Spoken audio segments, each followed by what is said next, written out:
faster than writing to a letter forum, more thoughtful than angry clickbait, able to discuss the world's first superhero in comics, film, TV, and more. It's the Supermaniacs. I'm Fatheree. This is Mike. Mike, how are you doing today? I'm doing really well, because this is one of my favorite sets of episodes of the entirety of the first season of Superman the Animated Series. Yeah. So we are gathered here today in the wake of Jason Momoa's debut as DCU Lobo in SUPERGIRL. We're going to talk about arguably the best appearance and use of Lobo ever, but his time on Superman the Animated Series back in the 90s. Yes, it was such a wonderful thing to exist that it was my introduction to the character itself and the voice I hear in my head to this day anytime I read anything Lobo related. And to the point where I get disappointed where it's not Brad Garrett in anything else I watch. Yeah, it was a very iconic role though, and I think it was a lot of people's introduction to Lobo. It was the first time I remember seeing that character appear in anything outside of the comics. It's funny that you mentioned this being your introduction to Lobo, because I remember watching Superman the Animated Series when it came out.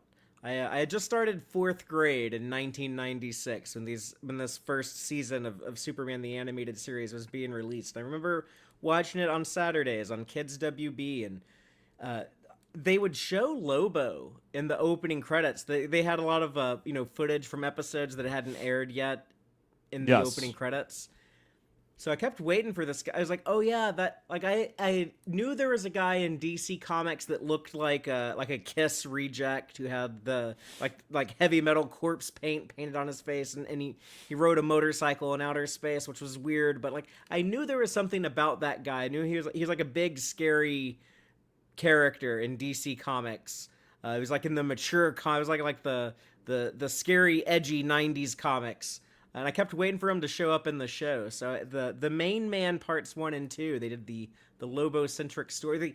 The first and only time the main man was kind of the main focus of episodes in Bruce Timm's DCAU. Yeah, so the only other time he became a focus in an animated show was, and even then, I don't know if he was that much of the focus necessarily, but he was like one of the main bad guys, was a series of episodes of Young Justice. Yeah. And that wasn't really the Bruce Timm type thing per se. Like he had some hands in it, but it wasn't really his thing. Yeah, and it was a little bit of a different type of Lobo. They made a lot of smart choices in Young Justice to distinguish themselves from the DCAU, and they made their he was a bit more alien. Like he would talk in like an alien language with subtitles. He was also a much more serious character, which is why he works very differently in that show. Like he's a legit super terrifying character in the Young Justice, where in this he's hilarious. He's more like a Deadpool type, the way he was written at the time, as that was the style at the time. Was 90s Lobo being just, he was he wasn't fourth wall breaking per se, at least sometimes he was, but he was more just like, I'm here because all the anti-heroes are so like dark and edgy that I'm like making fun of all that, because even Deadpool himself wasn't that guy yet. Deadpool himself was still kind of a little more serious even when he first appeared, until some other writers got their hands on him. So Lobo used to be the lone guy who was like the comedy guy outside of She-Hulk when it came to that sort of thing. Comparing him to Deadpool, though, it kind of made me think. I sat and I rewatched the Main Man parts 1 and 2 today, and it made me think. This reminds me a lot of when they tried to do an all-ages version of Deadpool in the Ultimate Spider-Man animated series. They did a Deadpool episode. It's very similar in the fact that they have to get away with ways of getting them to curse without cursing. Because I remember in that episode of Ultimate Spider-Man, Deadpool was like, said something along the lines of the fact that he wasn't allowed to curse because he knew he was in an animated show, so he had that ability to say something like that, where Lobo is just living his life. This is a version of Lobo that just happens to be living here, but he says things like fragger, which is clearly him trying to say fucker, but he's not allowed to. And there's even some lines he says here and there that you're like, how did you get away with saying that specific thing, type of thing? And like they got away with like enough that if you think about it longer than like a minute or two, you're like, wait a second, that's kind of filthy what he just said. But I remember it had like a big impact. Like when this came out, when I was in 4th grade watching this for the first time, I was like, oh man, like this Lobo dude, like he is like a bad dude. He is an edgy character. Like I was like, man, like he's not saying curse words, but it sure as hell sounds like he is. The most shocking thing about this, because I decided I got curious to see if they made Lobo figures for Superman the Animated Series. And the answer surprised me, which is the answer is not really. It turns out when they did Superman the Animated Series Lobo, he didn't get a figure until Justice League Unlimited, the Justice League Unlimited toys. And now it's like impossible to get without spending like $300 now. But part of me is thinking because of the movie caused like interest in Lobo to shoot up, and so people were selling this figure no one cared about for a while for like way more than people probably wanted it for. Because I realized that I'm like, yeah, I never once could remember there being like a Lobo on a bike set or something when I was growing up. It just never wasn't a thing. Like you can get that now because of the McFarlane set for the movie, and apparently there was one for Justice League Action because he was in that show as well at one point. And so they made a figure of that, but I'm like, I'm surprised that his most popular appearance doesn't have a figure for it, like at all, like an actual figure outside of like as Ben. I mentioned the Justice League, but he doesn't come with anything either. It's just him by itself. Doesn't have a bike, doesn't have a hook, doesn't have nothing. It's just a fucking figure by itself, and I'm like, that's really weird. Very That's strange. Interesting. And they came up with such a good look for him, and you know, like the animated stuff, they tend to have to go a little bit more simplistic, just for the can't have as much detail and constant motion in animation. But it's very much like the way Lobo looks in his first solo miniseries that Keith Giffen did.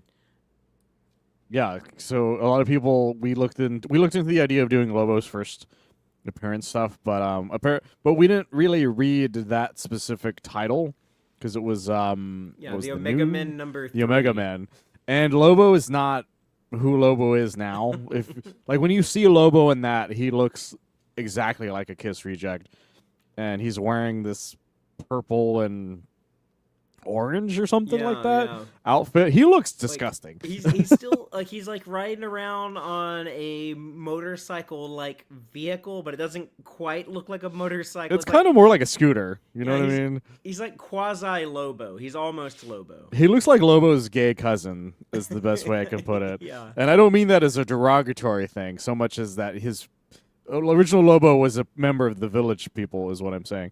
But his design, again, as many characters have changed over the years immensely. He went from a very old school, like I feel like that's the design you would make of a comic book character at the time, like a much more colorful thing. Also, it's because of printing ink rules. A lot of darker colors are much harder to do, which is why Batman was always blue instead of black because it was easier to print blue than black. Or a lot of times Superman's hair would look blue. Yes, and in fact, that's why 2099, even though he's blue in like every appearance, he's supposed to be black. That's why if you play the Spider-Man games, it says 2099 black as the outfit, even though he's like a bright kind of blue sort of thing. It's because of that reason. And so that it's clear that once that color of ink and stuff was able to be more used, they changed Lobo to probably be more of a greedier cowboy, like, or not cowboy, but like modern cowboy, which was motorcyclists type of guy, and he became a much more interesting character, and he's been the same. I want to say ever since, but that's not true because the New 52 tried to not make him the same, and then that shit was a weird time. The New 52 tried to do a lot of things, and not much of it has stuck. So. No, Bobo, as we call him, will not be discussed at the moment. I may bring him up, but it's more because I think he's stupid. But this series of these 2 episodes are great, and yeah, he was in the opening, every time. I found this out through the commentary of Superman the animated series in general, not just the one for this episode or with the second part of this episode, which is that they were supposed to make a whole animated intro the way Batman the animated series did, but they ran out of time and budget, so they made a clip show intro with like 2 or 3 original scenes, like the one of him flying and at night. Like that's an original scene, but there's like a shit ton of just like clip show ones. And according to the wiki, because I decided to look up the episode to see if there's any trivia on it outside of the commentary. According to the wiki, this is the last episode that footage in it is from the intro. Everything from here on, all the episodes were already aired that were used for the intro after this point, which I found really interesting. But yeah, he was always on the intro, even though he's only in 2 episodes of a 3-season show. Well, he kind of has an appearance at the end of Warrior Queen. Oh yeah, I forgot about that. He does. It's just like a cameo. It's a fun one. But it is disappointing that he does not show up in more episodes of Superman the animated series because he is such a great character. And I feel like there was always like a desire to do more with him. You know, they made like that web series. They made like a Lobo web series it's hard to find now, but it was like all Flash animation. Did you ever see this? Oh, I heard about it, but I never saw it. Or I think it might have even been a game, but it was like an official like Warner Brothers animation production. Well, the commentary said that they were trying to push Lobo more at the time. They were trying to get a feature film off the ground for Lobo, and then it never panned out. And apparently they thought about doing a cartoon spinoff, maybe, possibly somebody thinking of doing that based on the movie itself. Because Paul Dini and Bruce Timm are like arguing about whether or not it was going to be a cartoon or not. Well, I feel like In the Adult commentary. Swim would have been like the perfect home for like a Lobo show. They could have done like a rated R. I mean, like so much world building went into the main man parts 1 and 2, as far as like these alien characters that Lobo is working with, and kind of just the world, the universe he inhabits, so separate from the superhero cape shit going on Earth. Yeah, that's the thing is that at the time, well, 1, Adult Swim didn't exist, so there wasn't like anywhere to put that sort of thing. And 2, it wasn't the only time somebody was trying to get a best way of putting an R-rated character into a Saturday morning bubble. The biggest example which was a canceled show, but was very close to happening, was The Punisher, because Spider-Man the Animated Series had a bunch of episodes of The Punisher. And it was supposed to kind of work as like a backdoor pilot into giving him his own show. But, it didn't pan out. Probably because of the fact, you could only do so much Punisher without him killing someone at some point. type of thing. At one point, wasn't it Donald Glover was actually working on a Deadpool animated show? He was supposed to make a show for FX. For Deadpool, and he got real far into it, but apparently there was a bunch of creative differences because some of the gags I think they didn't like, and they were like, no, we're not making this, and so they pulled the plug on the entire thing, which is wild. But I do think that people, if they go into Supergirl and they connect with Momoa's version of Lobo, and they're like, okay, I want more of that character, but I don't want to wait for the next DCU movie to come out. Then I would strongly encourage people to, this is odd. I would normally encourage people to like go straight to the comics and go find like some Lobo comics, but I think this is like such like a great depiction of Lobo, and it's just such a great example of how like he is a great foil for Superman when you have Lobo and Superman together, pitted against each other, forced to team up together, whatever. They have a really cool chemistry. And the main man parts 1 and 2, Superman the Animated Series, episodes 8 and 9. Go watch those if you hadn't watched them. And then come back, because I think we're going to run through the story of those right now and spoil the whole thing. So yeah, it is wild that like normally we would recommend go find the comic or whatever. This is one of those few times that I would recommend doing that once you feel like you got a grasp on who the character might be. And honestly, it also helps to have a voice that you like in your head once you start reading them. So I highly recommend watching these before with these 2 episodes beforehand. But yeah, if you want to get started on the main man, part 1 is what we're going to start with. Because goddamn, these I'm always happy it was a 2-parter. By the way, they easily could have just made it a 1-parter, Yeah. but they didn't. Yeah, they're able to show off so much more Lobo, give him a lot of screen time, but without taking the focus off of Superman, because we open the story with Superman on Earth, and this is one thing that's really apparent when you're watching Superman the Animated Series after Batman the Animated Series, but just Superman the Animated Series, I'm not saying it's a better show than BTAS. I think, Batman the Animated Series is borderline masterpiece, despite having some questionable episodes. It's just the ones that are good are so fucking good. But Superman the Animated Series feels a bit modern, I think, when I go back and watch it now, because there's a lot more like continuity, like things change and develop over the course of the show, like Dr. Hamilton and Superman's relationship after like Superman gets to know Star Labs, and here like, oh, he's like testing out his Kryptonian rocket with Dr. Hamilton. Yeah, there was because Batman the Animated Series, when you watch it, it's clear that it doesn't really need a continuity. You can drop in at any point in Batman the Animated Series. There's no arcs. The only time there are arcs, well, yeah, but comparatively, because the few continuities that happen and the reason I say original Batman the Animated Series is because there's the New Adventures of Batman, or people refer to it as Gotham Knights, which is the series, which is technically the last season of Batman the Animated Series, but is also just a new series. Yeah. That happens right after Superman started, because they were like, oh, let's do more Batman. But that original stuff, it's mostly, you can like 8 out of 10 times you can drop in and not deal with continuity unless it involved Ra's al Ghul or Two-Face. I was about to say. Those are the only two that had like distinctly like things that were continuity based, like the fact that you start off with Harvey Dent, you eventually get Two-Face, and he stays that way.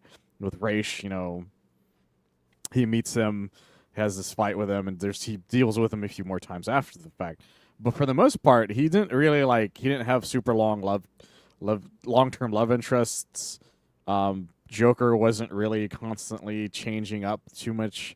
Riddler had some continuity stuff here and there, but I think it's because you kind of had to, with the fact that you have this beginning and then him having to be foiled by Batman over and over again. That one was one of the few times you had to have a continuity with that fully. But overall, you didn't really need any of that stuff. But as you mentioned, Superman, though, he gets there, he makes his relationship with Star Labs. The closer they get, it's clear at this point he's now trusts Hamilton enough to give him the ship he came in as a baby. Just hands it to him and be like, hey, I want you to study this. That's wild, thinking about that sort of any other version of Superman even doing that now, because of the way stuff like that pans out in other things. In fact, it pans out even worse for him eventually with the DC Animated Universe. And there's some kind of a cheeky thing. It's not set up per se, but it's clear that Hamilton still wants to know more than Superman's willing to give him. Because they test out the rocket, and he's like, "Why did you say you were keeping it?" And Superman just goes, "I didn't." Yeah. And he just stares at him, and it's a very awkward moment. And he's just like, "Oh, I'm sorry, I didn't mean to pry. It's just, yeah." But he will eventually, at some point, he does take Hamilton to the Fortress of Solitude. Yeah, because this is pre. The fortress kind of exists, but it's not really what it becomes later down the line. And it's mostly because of what happens in this episode and something that happens eventually as well. That actually there's one other. No, actually the episode beforehand I think is actually one I'm thinking of. Because when was do you remember what episode Stolen Memories is in? Is that like after the fact, or is that the before? When Brainiac comes to Earth? Yeah, because that's when he gets the orb that he eventually leaves in the fortress. That was episode... in the production order, I guess, that was episode 9. Air date order, it was episode 8. So it was the episode that aired right before the Main Man parts 1 and 2. Which makes sense. So these 3 episodes are what really fill out the Fortress of Solitude up to this point. Because prior to that, it's just a random hole in the ground he found. He just flies under it and just hangs out with the bear, and he's like, hey, what's going on? But the creators of Superman the Animated Series were trying to do something interesting where they wanted to tell stories inspired by the kind of what we call the modern Superman, but like the post John Byrne, post Crisis Superman. It just like died and came back to life with the Doomsday and Reign of the Superman stuff in the comics. They're kind of trying to like take that and also combine it with like the old, more heightened Silver Age kind of Superman stories, and they're kind of trying to combine both those things, and I think to pretty great success. And I think that's kind of what like today's Superman stories in the comics are kind of they're kind of trying to combine those two different interpretations also. Yeah, they had the limits on them from the John Byrne era, and it's clear when you watch it that there's like things they want to do, and they're just like, well, you can't really do that, and they have to come up with ways around it. And I think they did a good job with that overall. Yeah, and here with they put Kal-El back in his rocket that he came to Earth on, so that they can set up future space mission episodes. That's kind of like a Silver Age thing. Like, oh yeah, like Superman goes into space and deals with big shit on other planets sometimes, and it's like, okay, on this show we're gonna give him a spaceship so he can fly around the cosmos, and that's what they were trying to set up here. I think this is the first episode with the spacesuit as well, which if I didn't have it in a box, I would have it right now because I have the spacesuit Superman figure that I actually bought it later in life. I found it at a store for like $8, and I was like, oh, I want this motherfucker. Got little rocket things attached to his arms. I love when Superman has like different suits. I love like the I haven't played the most recent one, but like the new Spider-Man video games where you have like the different suits. I love that like because I grew up with like all the different Batman toys to promote the Michael Keaton Batman movies. They made so many different variants of Batman.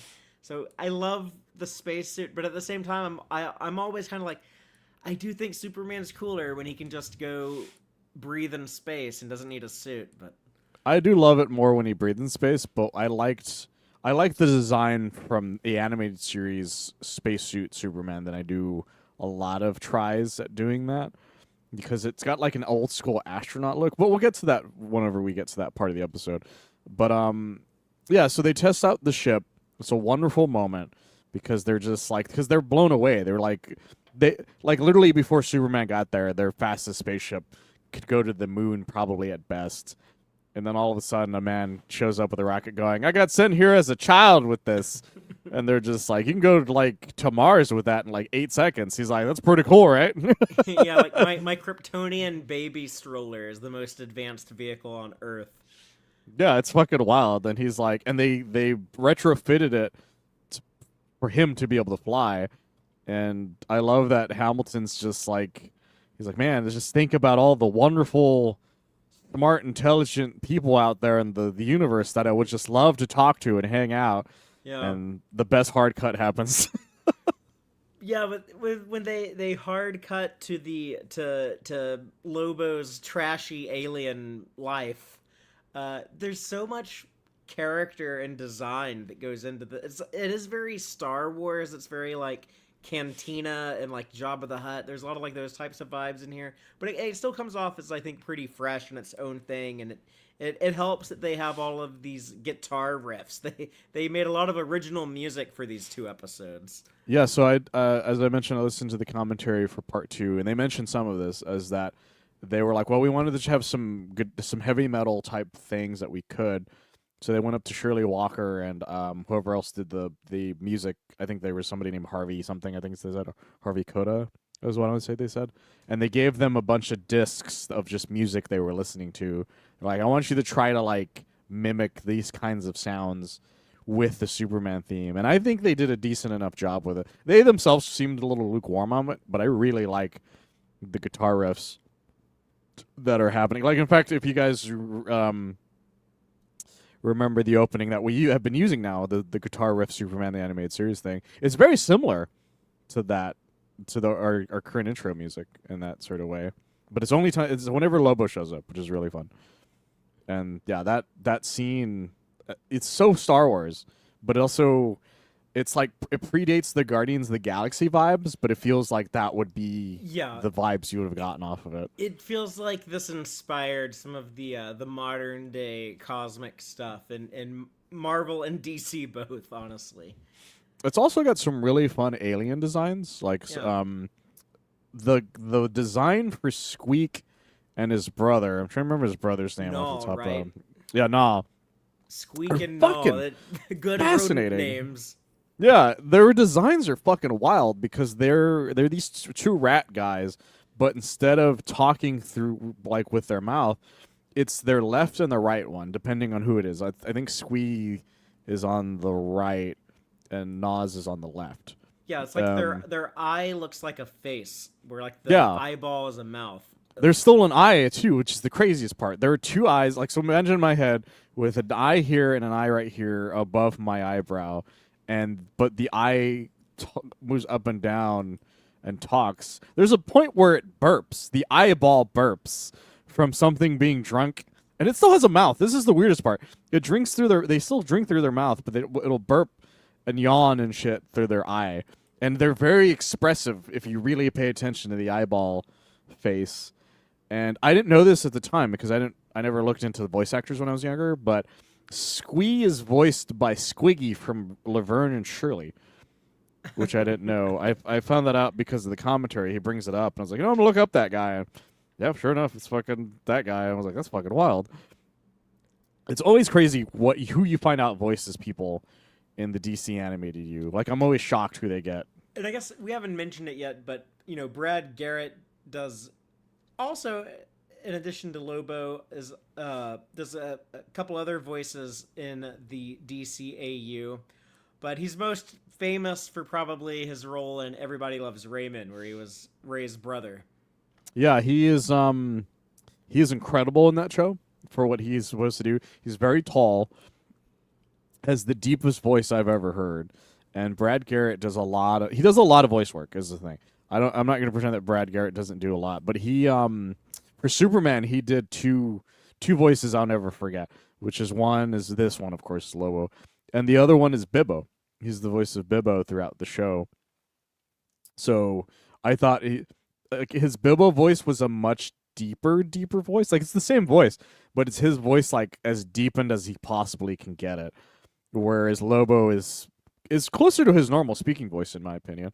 But it works really well because he gets to be really expressive and really funny when he does it. And it's like wild the shit they get him to say in the show when it comes to Lobo. But he's they make Lobo such a fun, stupid character. Like, the first time you see him, he's burping really loud, and he's like, I'll give you guys the count of 10 to tell me where Squee is. And just goes 1-10 and just starts blasting. And it's just fucking hilarious, this whole fight. There's a point where they're trying to shoot him, and he grabs like a cockroach man as a shield. And I lost my shit the first time I ever saw that because I just thought it was so fucking funny. I'm it's so remembering perfect. now that I can't remember if I saw this first or if I read the Marvel versus DC crossover they did around this time, where Lobo has a bar fight with Wolverine. Oh, that's right, he does. But it's like the exact same environment in both depictions.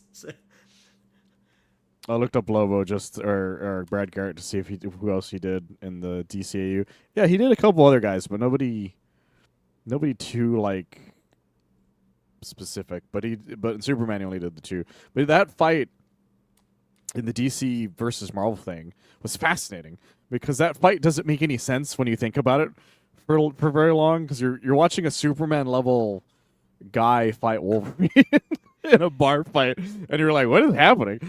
But God, I can't imagine the hairier fight. All of the fights in that story, it was like, that was where like they had people vote on who would win, on the most popular character would win. And you can tell because, yeah, Wolverine more popular than Lobo, and he wins the fight, even though he shouldn't. Yeah, it's the funniest thing about DC versus Marvel, because everybody's just like, they should cross over more. Like, dude, it's like a popularity contest. That's the problem with versus things like power scaling. Have you ever heard of the power scaling community? Yeah. The power scaling community doesn't know what to do with DC versus Marvel. They're like, it's a batshit insane storyline, and it was very much at a time where these characters were in really weird places, like because Spider-Man was a clone, Thor looked fucking weird as shit. Right, right. Like, it's Everyone wild. had their weird status quo that they had in 1996. It's one of the worst times for that story to ever exist, which I find hilarious the longer I think about Well, it. it's one of the best times because like it came out when I was 10, so I'm glad it was there. No, I get it. Yeah, the main thing is for a lot of you guys, I didn't grow up with a comic shop, which was one of the reasons why my comic book knowledge only goes so far up to a point until I went back and started reading stuff. DC versus Marvel was one that I read because you could find trades of it at the time very easily. Everywhere, yeah. They're now people now want like a lot of money for them, which is it's mostly because of the way the fandom expanded in popularity. Now everybody wants a copy of the dumbest comic you can think of. Now every comic is now super expensive for kind of no reason. I just bring that up to say like that was a popular way to introduce Lobo was like, oh yeah, he just shows up in a bar fight, but yeah, Yes. a bar fight with these colorful alien characters. Like they're not aliens that just seem unusually human, like some of the aliens in the Supergirl movie, where it's like, oh, like we drink milk and have disco balls. It's like you never left Earth. It's like no, like these creatures are like very weird and alien. Yeah, there's like only like one or two that aren't. One of them is one of Nas like partners because he's got like this like ponytail kind of. He's very humanoid. His partners never talk though, which I found very interesting. But I love the fact that they were like, well, we're not allowed to say he drinks, but we could like show their kegs, and they're full of undistinguishable green liquid. And I forget what he calls them. Just like he grabs the gunk out of when it falls on the guy and takes a quick swig of it. And I think he calls it like sludge or slime or something. I can't remember what he calls it. And just drives off with Squee on his flying motorcycle, as you do, Yeah, as with the his, style with at the his time. bounty. It establishes, oh, this guy, he has a dirty mouth, he likes to drink, he likes to fight, and he's a bounty hunter. What I love, I forgot to mention, my favorite part of the scene is one of two things. One is that it's very Looney Tunes like, because when the scene ends, it ends with an explosion and them being like, "Oh man," they might as well have said this means war after the explosion hits. But my other favorite part is when Nas shows up, Squee's like, "My brother's come to save me" or whatever. And Nas just like, and Lobo's like, "You're here for the bounty." He's like, "That's right. If anyone's gonna cash out on my brother, it's family." Yeah. And it just shows like how demented this world is, like with just such little time. And it's so funny. But yeah, the explosion I thought was funny, and yeah, they might as well have said this means war, and there's nobody else in the bar all of a sudden. But then we get the character, the Preserver, who's this cool little alien egg guy. He's just this funny little design. He's like this little floating egg in a green cape. Yeah, not to be confused with the Collector or whatever from Marvel. He's very well. So in the Star Trek universe, they have the Collectors Guild, where there's these weirdos on lower decks that like to go around, adding rare artifacts to their collections. And this guy very much seems like one of those characters. But yeah, he's kind of like Brainiac too, where he's like, yeah, I want to preserve everything. I want to like document and record everything. He's like, I need to have like the last of everything. I need to have the last Kryptonian. Yeah, he's interesting because of the fact that he's not necessarily malicious per se. He's got just a weird thought process. Like he's malicious in the fact of what he's doing overall, but what he's trying to do still technically is the right thing, depending on if you look at it certainly. I found out he's voiced by a guy named Sherman Howard, who, for people who don't know, was Lex Luthor on the live-action show Superboy. And he eventually came back to play a guy named Derek Powers in Batman Beyond, which I found out because of the commentary in this episode when I first bought the set, because he almost was Lex Luthor in the show until Clancy Brown, according to them, showed up an hour after his audition. And they're like, "No, we like him better, but we'll remember you," is basically what happened. Yeah. So then when they made the Lex Luthor of the future in Batman Beyond, they brought him back. Exactly. I think he's also Steppenwolf, if I remember correctly, later on as well. But he's a really good actor, and the fact that like his preserver is so different from what happens later on. Like he has two different voices that I don't know if he is still the same voice afterwards, but if he is, that's a really good like change. But he's a fucking he's like this little egg floaty dude. He kidnaps Lobo straight up. He shoots him with a tractor beam that apparently hurts real hard because Lobo just says "Holy fraggeroni," I think is what he says. It's a colorful one. Yeah, and I like how he's like, I feel like I'm being teared apart, and he says cool, and then gets brought on the ship, and Squeeze taken from him. He's given the task to capture the last Kryptonian, and he's promised a chest full of treasure. And Lobo being Lobo is like, I will do anything you say for money, as long as you know that I'm going to take care of my actual bounty eventually. Like, it's just, I'm a man of my word. I already said I was going to do the other one. But if you pay me enough, I'll postpone that real quick. Is basically what happens. And then comes one of my favorite scenes in the entire show after this moment, where it cuts to the Daily Planet. Because I think about this scene, I bring up this scene to like so many people when they say, "How come Lois never noticed that Clark Kent was Superman?" Which is the scene where she walks into he's typing at his desk at the Daily Planet. She throws down the newspaper with his byline that says Superman works closely with Star Labs or something like that.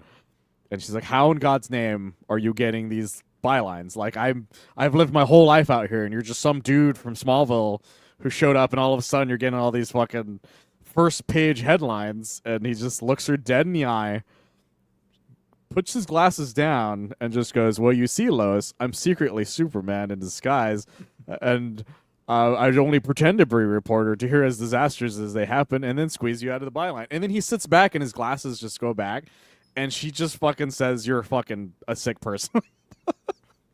Because he looked her dead in the eye, and told her exactly what the fuck he's doing. And she's just like, this fucking crazy psychopath. But it's a perfect example of like, this is why people didn't know Clark was Superman. Because one, people didn't know Clark, or they said Superman had a secret identity. He never wears a mask. And two, if your coworker just fucks with you and just goes, hey, I'm actually secretly Superman, because fuck you. Yeah. Like, you wouldn't believe him either. No, yeah. Like, if some old dude I work with told me, like, oh, by the way, I was the Zodiac killer, I'd be like, yeah, right, sure you were. Exactly. Yeah, somebody walked up to me and I was like, yeah, I was secretly fucking D.B. Cooper. I'd be like, what? That's stupid. But yeah, no, I kind of miss that. Like, I don't need there to be hypno glasses. I'm okay accepting the idea of like, he's just that good at being Clark Kent that no one's going to suspect that he is Superman. But it's just always worked better for me, in my opinion. Not because I thought the hypno glasses or even Christopher Reeve Superman was over the top. It's just I like the idea that the public and Lex Luthor and everybody just won't believe the very fact like that a man like Clark would be Superman. They refuse to believe. Like, you could even convince them of that. As I love demonstrated here. Anytime a comic book does that, when Lex puts all that money into that lady's computer to put every bit of data they have on Superman. Classic John Byrne moment. And he puts it in there, and they're just like, Superman's Clark Kent. And the lady who made the computer is like, it's obvious. All of the knowledge of everything, it's the most logical thing we could find. And Lex goes, logical? For a computer, maybe. This little stupid bullshit I wasted millions of dollars on? Get the shit out of my face. Superman is Clark Kent? What a stupid fucking machine. And then in the New 52, when truth happens, when he gets outed as Superman, when he's like depowered, Clark walks into his office because he thinks he's like up to something. I can't remember why, but he walks into the office to like rant at him, and he just stares at him and goes, "You're not Clark Kent." He's like, "Where is Clark, Superman?" He's like, "Dude, I'm Clark Kent. Get the fuck out of here." Like, I just love the idea that Lex just will not accept it. He's like, "No, this is stupid." It was beyond the limits of his imagination. Kills me every time. There's a great Lex moment in this episode coming up. Yes, and and so she tells him all this, but then there's a great scene directly after that where it's a cop watching a news report. Actually, I forgot. This is actually before the scene, but either way, a cop is watching a news report. And it's just like, you know how we always get like UFO footage and it's always grainy and shit like that, which is still surprising in the day and age of cell phones. But at the time, it was definitely a thing that happened. And she's like, we got one that is clear as day, as it is confusing, is what she says. And it's Lobo. It's Lobo riding his motorcycle. And she's like, it's a fucking biker on a flying motorcycle. She doesn't know what to say. She has nothing else to say about it. And the cop's like, that's fucking stupid. And in comes Lobo, right on time, asking to see. I love that he tapes up the little card thing that the preserver gave him because he broke it. He broke it that has the image of Superman on it. He's like, I'm looking for this geek. I love that he constantly calls Superman a geek. That's my favorite thing. I'm looking for this geek here, and he's just like, oh yeah, we don't keep tabs on Superman. He shows up when trouble happens, and I love this. Just goes, yeah, I can do that. Just cocks his gun, just starts fucking blasting as much as he can. Start blasting your way out of the police station. Just like, trouble, sure, I can do that. Yeah, it's so funny. It's just, and Superman, like Clark sees that there's something's happening, goes over the fly there. Lobo has Lobo has the best lines of this entire thing. He's sitting there bored. He's wearing the cop's hat, by the way. He's sitting at the desk just waiting on Superman, firing nonchalantly. Like, it's clear he doesn't even give a shit anymore. Like, he's not going, he's not running around firing like a madman the way you would trying to get somebody's attention. He's literally like as if you're bored on your desk on your phone firing his gun into the sky. Just goes like, man, this is fucking boring. And he tries to shoot a mosquito that he sees, which also made me laugh. And he fucking shoots Superman out of the sky on accident. Which again is really funny. It's clear he didn't mean to do that because he's just firing indiscriminately. And he then decides to up the ante, which made me laugh. Do you think that was a nuke that Lobo just somehow got a hold of? Or just carries in his motorcycle? Like, where did he get that bomb? It's just common for these intergalactic bounty hunters. It was so funny. So Superman finally meets Lobo. They get into a fight. Lobo introduces himself by spelling out his name in a fun way. It was L as in lacerate, O as in obliterate, B as in disembowel, which was fucking stupid. Yeah, that's not even the first letter, but okay. Yeah, and then O as he's like, well, I used obliterate again, but I'm sure I could use it twice. And yeah, him and Superman just have this long fight. It lasts a good while of the two of them just fighting and Clark just being like, this is stupid. What the fuck is happening? And Lobo just fucking with him. And Lois is trying to get to them while this is happening. And you see the moment that you were mentioning, which is that at one point Lobo jumps back on his motorcycle and Superman starts chasing after him. And they fly through Lex Luthor's tower, the LexCorp tower, and I love that like Lex is on the phone with apparently the president, which made me laugh because he's like, "Don't worry, Mr. President." By the way, they establish in Batman Beyond that Bill Clinton became president because when Terry is studying for his history test, like President Bill Clinton comes up. Oh, so okay. Lex is on the phone with Bill Clinton. That's actually kind of fun. I always love when a cartoon can give you who the president was at the time. Comics did this too. For instance, I love every 4th of July, every now and then I'll post an image of Bill Clinton shaking hands with the cyborg Superman as my 4th of July thing. I think I did. I think I just shared it this time instead of posting it. But that's one of my favorite ones to do. But yeah, so Lex sees this and he's like, what the fuck? And the only time Lex appears in this is a big 2-part story, 2 episodes, but this is the only time like they brought in Clancy Brown just to do this one scene. No, he does one other scene right after that, but it's the same gag, which is that after they get into the fight, he tries to shoot Superman with a missile from his motorcycle that as you have in motorcycles. it misses him, but it almost destroys like a subway, I think, and so he or something like that, and he moves out of the way. It blows up on himself, and Lobo's just like, "Oh my god, I can't believe you did that, man. That's fucking wild." Lois does something that made me laugh because I didn't realize it until I rewatched it again. She shows up in the taxi, but she gets out of the driver's door when she shows up in the taxi, Yeah, which I didn't realize. Because this was probably one of the episodes done by an animation studio in Japan where they drive on the wrong side of the road. I actually have a great thing about that later in the second part that I'll mention, but I'll mention in a second. But there's a point where so this happens. Lois tries to stop Lobo from attacking Superman, and I love it. He has one of my favorite lines, which is just like he grabs this crowbar and says, you know, like, I always get my man. But my favorite line is right after that, from after the commercial break, where he goes, "The more you move, the more it'll hurt. So just feel free to go nuts." It just fucking kills me every time. And Lois tries to attack him. He stops it. Eats the metal bar that she had in her hand. And he hits on Lois. And she slaps him. And he's like, you know what? I like a girl that plays rough. Hit me again. And a lot. I'm surprised they got past the censors. He's like, just hit me right here, as hard as you can. And Superman fucking punches him right in the face.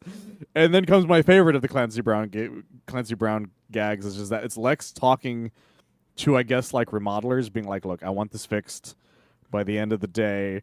And as he's having this discussion, Lobo just flies through the floor again, talking like Yosemite Sam, just saying random shit. Yeah, very Looney Tunes. And a lot of these, like, And Lex doesn't miss a beat and just like looks and goes, "Okay, so by the end of the day." Didn't the writer Paul Dini, he worked on Tiny Toons, right? Before Batman the Animated Series. I think that was the last thing he think done. so. He's a very good comedy writer. Yeah. Because he's done every Mixie episode was done by him, which shows a lot about his sense of humor. And this episode is full of the sense of humor. He's a good comedy guy, yeah. And according to the commentary, Lobo in the show was his idea as well. And according to him and Bruce Timm, both creators of Lobo were huge fans of the episode, which I thought was really nice, because they were asking if any of them knew about it, and they're like, yeah, both Keith Giffen and I forget his other name, something Slifer. Sorry guys, I have it here. Damn it, I lost it. Roger Slifer. Roger Slifer. They talk about how that Roger Slifer and Keith Giffen both really liked it. Because apparently Keith Giffen had worked as a storyboard artist on something else that one of the other people that worked on the show had worked on. So he talked to them then. And Roger Slifer apparently had messaged Bruce and Paul just to be like, "Hey, I really like the episode," which was real nice of them. But yeah, he fucking launches Lobo into nothing, and then he lands on on the dock and says, "Last call already," which also made me laugh because it's one of the few times they try to allude to the fact that he drinks. He realizes that he can't beat Superman at the moment, so he tries to fly away. So he flies to space because he realizes, you know, I need to take a break from getting my ass beat by this fucking... Because it turns out Superman's a lot crazier than I thought he was. Turns out these Kryptonians are a little tougher than I thought.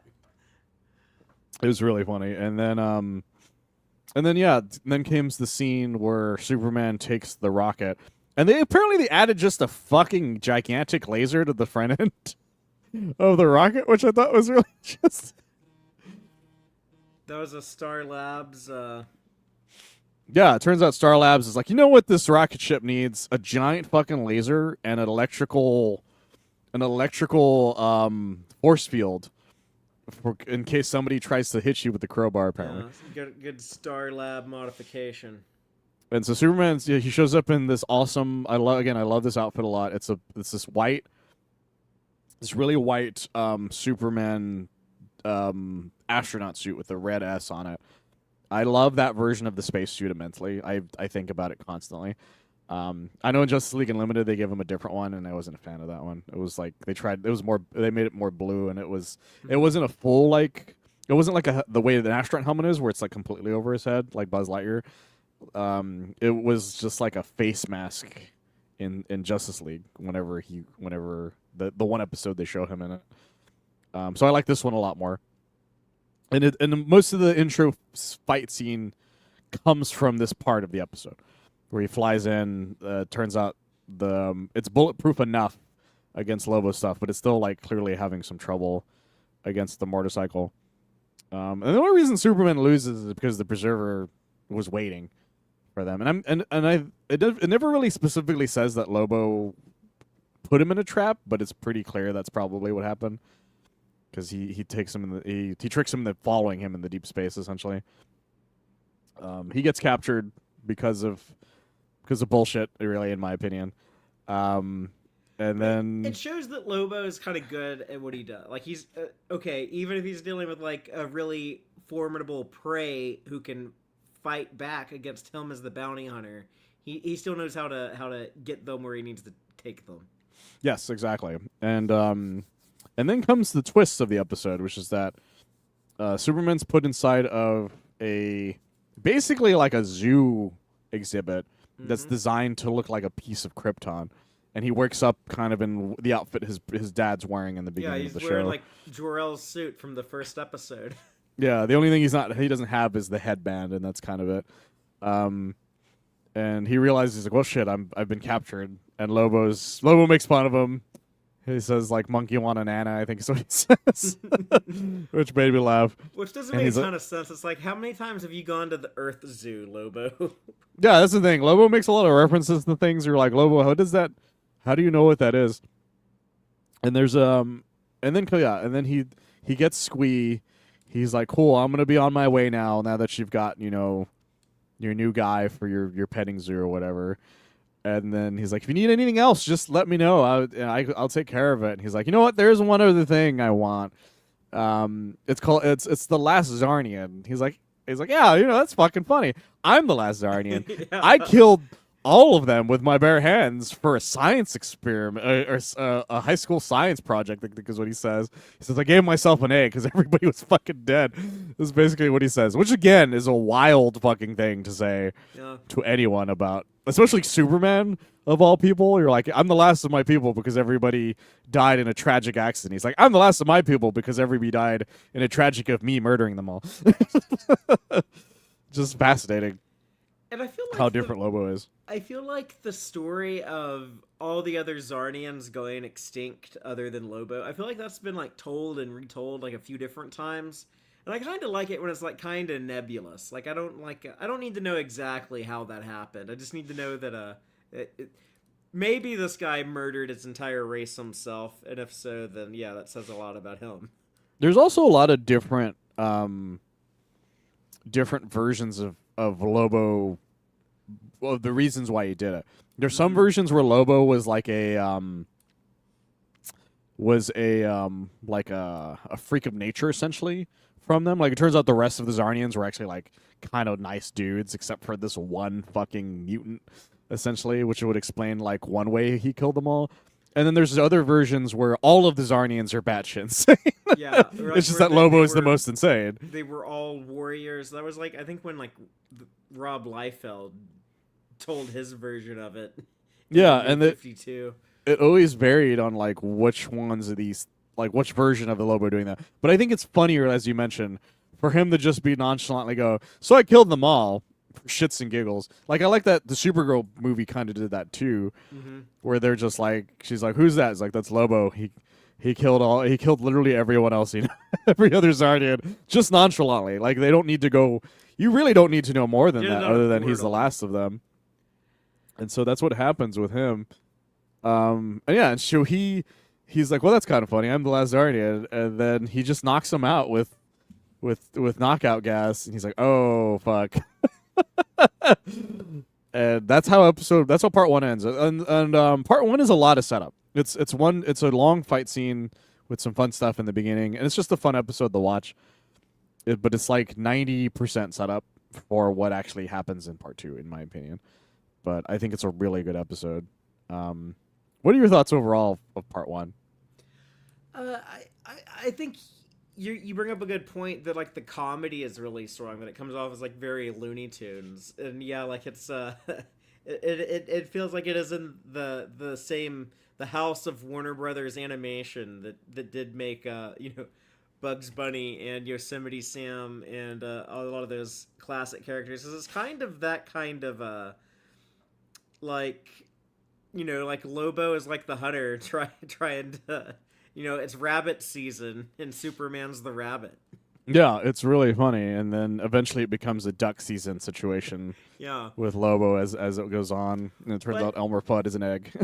when when you have like these two big personalities show up in a comic, the tradition that they figured out a long time ago, it's like, okay, the reader, or I guess like in this case, the audience watching it, but like they're gonna want to see these two guys fight, so let's make sure we get like this big action set piece. Let's like give them what they ask for. Let's really like show them trading blows, Superman versus Lobo. But then after we get that out of our system, let's show them team up and put them against an opponent that is worthy enough to take on both of them. So structurally, I think it really works and sets up a really nice, exciting second part where, after establishing, these two guys, like, look how they don't get along and they kind of hate each other.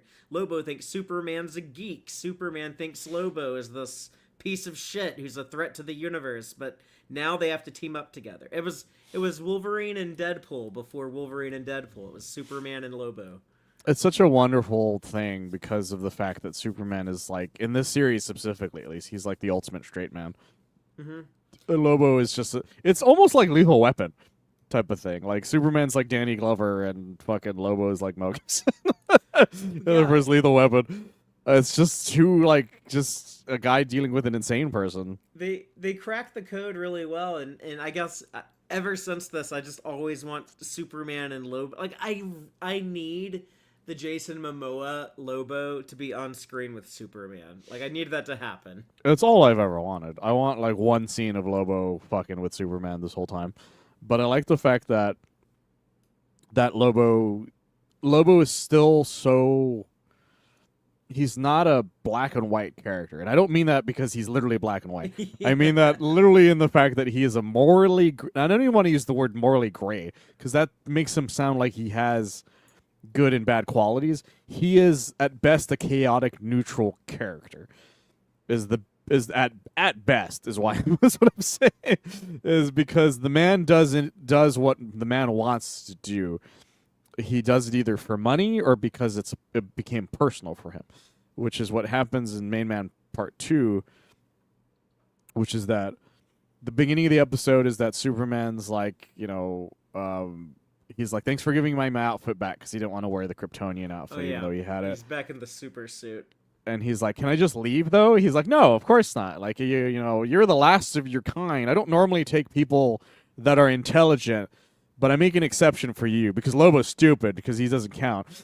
That's basically what he's saying. And he's just like, he's getting used to his new surroundings. You should probably do the same. Lobo basically has...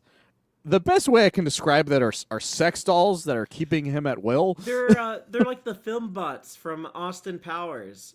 But yeah, yes, they're that's like exactly it. These android bimbos that are there to.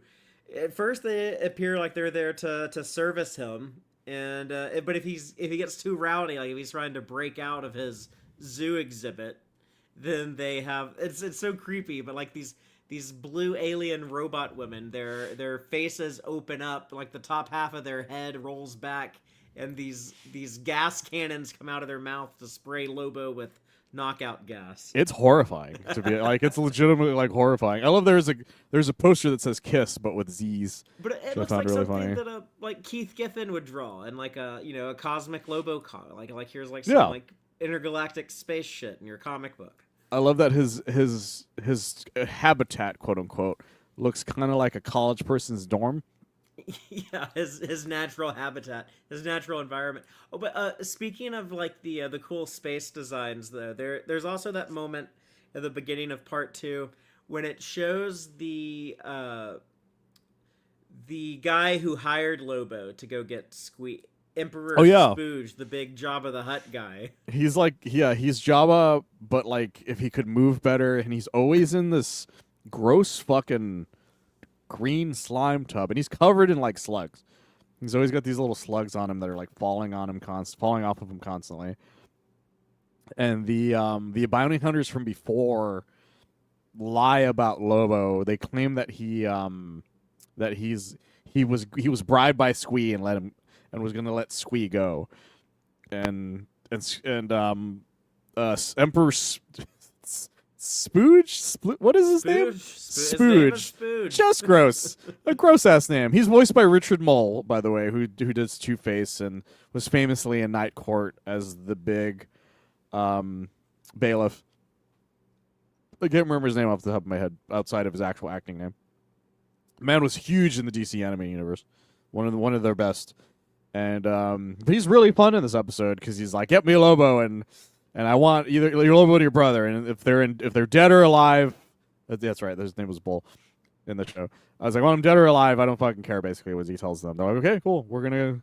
I love how he's like, "On my honor as a bounty hunter, I swear that Lobo fucked with you." It's just like it's so funny to me. Superman, luckily.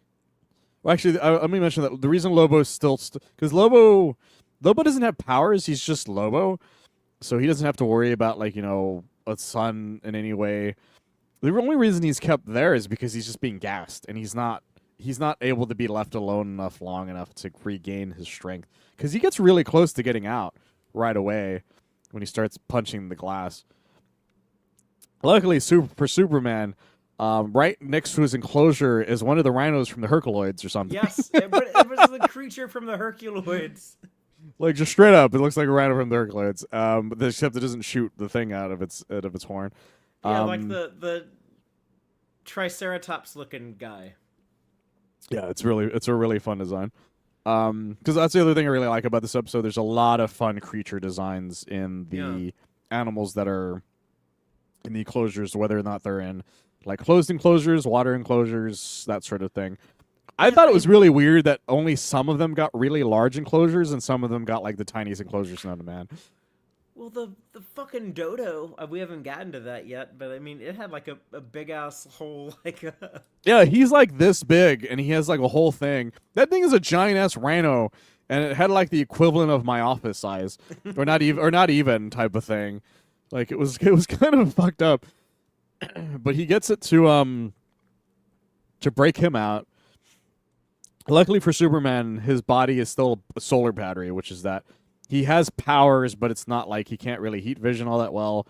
He can barely X-ray. He can kind of hover, but he can't like fly super fast. And he's strong, but he's not like he can break glass with his bare hands, but he can't do much else.